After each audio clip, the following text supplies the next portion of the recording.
வணக்கம் நண்பர்களே. கண்ணால் காண்பதும் பொய், காதால் கேட்பதும் பொய், தீர விசாரிப்பதே மெய் அப்படிங்கிறதுக்கு உதாரணம் பாருங்க.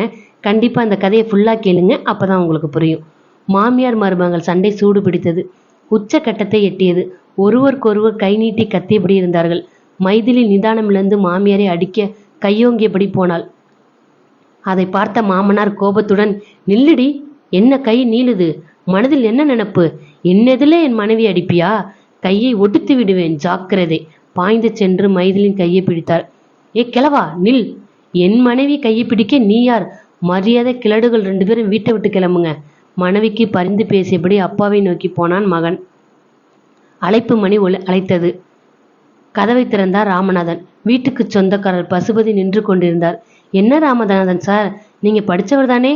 4 குடுத்தனம் இருக்கிற இடத்தில் இப்படித்தான் அநாகரிகமா நடந்து கொள்வீங்களா? எல்லோரும் கீழே கூடி நிக்கிறாங்க தெரியுமா? சார், என்ன சொல்றீங்க? நாங்கள் எந்த விதமான தவறும் செய்யலையே. இப்படிதான் டிவி சவுண்ட பலத்த சத்தத்துடன் கேட்பீங்களா? நீங்க பார்க்கும் கண்டாவை சீரலை கேட்டு மற்ற குடித்தனக்காரர்கள் நீங்க சண்டை போடுறீங்கன்னு ஒருத்தருக்கு ஒருத்தர் பேசிக்கிறாங்க. டிவி சவுண்டை நிறுத்துங்க சார், இல்லைன்னா டிவி அலறல் சத்தத்தையாவது குறைங்க சார் என கூறி போனார் பசுபதி. ராமநாதன் திரும்பி பார்த்தார்.